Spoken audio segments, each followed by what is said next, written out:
What is up YouTube, XeX Solutions here, and today I have a JTAG tutorial for you guys, and this is on how to update to the latest dashboard kernel.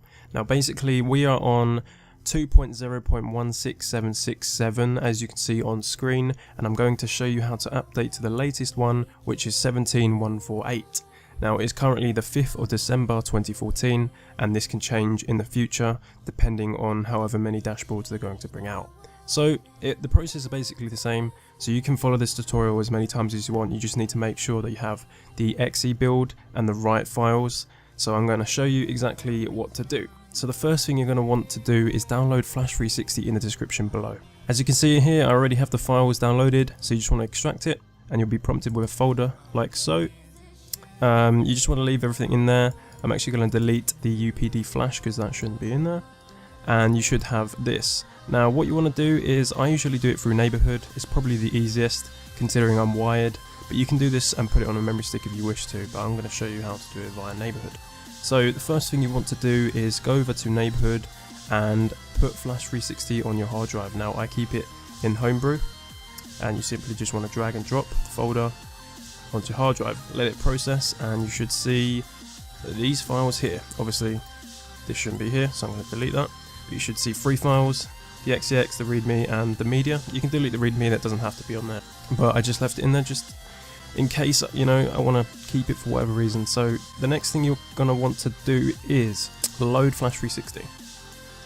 And as you can see on screen, you have 3 options. You're going to want to back up your current NAND to file by pressing the X button, then press save to save the entire NAND, and this might take a little while depending on how big your NAND is, but yeah, it shouldn't take too long. Okay, so now the process is finished. You're going to want to press any button. I'm going to return to the main menu by pressing the back button, not the B back button, the back button, and the back button again to exit the application. Okay guys, so now that you have dumped the NAND, you're going to want to go on your desktop and you're going to want to refresh your neighborhood and simply drag your flash dump on your desktop like so. Okay, and the next thing you're going to want to do is open up not Flash 360, the xeBuild, which is in the description below. Again, this is for 17.148. You're going to want to open the xeBuild GUI and you'll be prompted with this window here.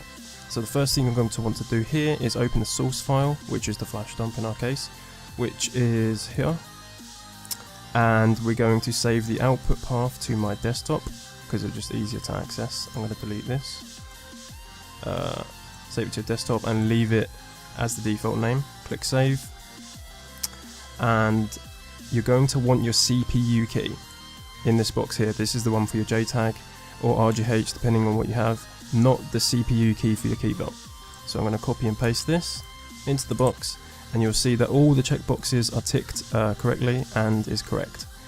Then you're going to want to change the kernel to the latest one, which in my case is 17.148.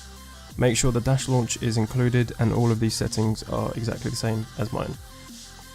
Click generate hacked image and you'll see on the right hand side the log is going through everything on the screen. Do you want to close the program? Yes. Clear the log? No, or leave it the way it is. We're going to click yes and cancel it. And as you can see, you now have the UPD flash dump. So now we're going to want to go over to neighborhood again and simply drag and drop UPD flash and let it go onto the hard drive. The next step would be to open Flash 360 again and back on the console. Now this bit can be a bit tricky, but just follow exactly what I do basically. So the next thing we're going to want to do is we're going to update UPD flash to the NAND. So by pressing the A button, we're going to keep the current config, so A button again, and we're going to press start button to ignore and continue, and then the A button again. It's going to write the block, just like backing up the NAND. It would take probably about 2 minutes maximum. Okay, so as you can see it's finished. We're going to press any button to continue, the back button to return to the main menu, and the back button to shut down. It will shut down in approximately 5 seconds. Okay guys, so once it is turned off for approximately 30 seconds, you're going to want to turn your console back on. As you can see it's booting up here on screen, and we are going to see if we are successful. Okay, so we're on the dashboard. We're going to go over to settings, system. We're going to go to console settings, system info, and as you can see, the dashboard kernel is 17148, which is the latest one for this point in time. So I hope you guys learned something today. Hopefully I've helped you guys out there. If you don't know how to do this already, comment, rate, subscribe and all that good stuff. And again, if you want to ask me any questions, feel free to add me on Skype or comment in the section below. And yeah, have a good one.